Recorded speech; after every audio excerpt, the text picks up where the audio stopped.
నల్గొండ నుంచి వచ్చాము. నా పేరు కండగట్ల శంకర్, మా భార్య పేరు గీత, మా అబ్బాయి మణికంఠ. ఈ మొదటిసారి రావటము, చాలాసార్లు అనుకున్నాము కానీ వీళ్ళు కనుక ఈరోజు భగవంతుడు మాకు అనుగ్రహించాడు. ఈరోజు వచ్చాము. ఇక్కడ చూసిన తర్వాత మనము బయట చూసిన దానికంటే బాగున్నది. మతి స్థిమితం లేని వాళ్ళు 600-700 మంది దాకా ఉన్నారు. వాళ్లకు సేవ చేయటం అంటే చాలా ఇది. గట్టు శంకర్ గారు, శ్రావణి గారు వాళ్ళు చేసుకున్న పుణ్యఫలము వాళ్ళకు ఈ ఆలోచన వచ్చి అందరితోటి వీళ్ళకు సేవ చేయటము చాలా బాగుంది. హాస్పిటల్ బాగుంది. గట్టు శంకర్ గారికి, శ్రావణి గారికి ధన్యవాదాలు. నా పేరు గీత అండి.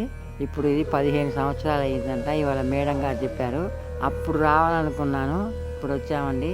ఇక్కడ మాత్రం చాలా బాగుంది, చాలా బాగుంది. ఇంట్లో కూడా మనం ఇంత కేర్ఫుల్ తీసుకొని చేయలేమండి. ఒక్క మనిషికి చేయడానికంటే చాలా ఇబ్బంది పడతారు.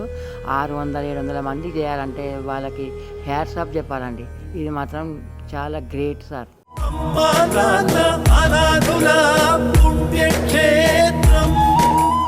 అమ్మా నాన్న అనాథ ఆశ్రమంలో జీవిస్తున్న అభాగ్యుల అన్నదానానికై తోచిన సాయం చేసి ఈ నిర్భాగ్యుల ఆకలి తీర్చి వారి కన్నీళ్లు తొడవండి. ఈ అనాథులను కూడా మీ బిడ్డలుగా భావించి వారి ఆకలి తీర్చడంలో భాగంగా బియ్యము, పప్పు, ఉప్పు, నూనె వంటి కిరాణా సామగ్రితో పాటు కూరగాయలను అందజేసి 3 పూటలా జరిగే అన్నదానానికి మీ వంతు సాయం చేసి చేయూతనివ్వండి. పూటకు 600 మందికి అన్నదానం చేయడమంటే ఎంత కష్టమో తెలియంది కాదు. ఈ అనాథుల ఆకలి బాధలకు చెలించి మీరు చేస్తున్న సాయం వల్లనే ఈ అన్నదాన యజ్ఞం నిర్విరామంగా కొనసాగుతుంది.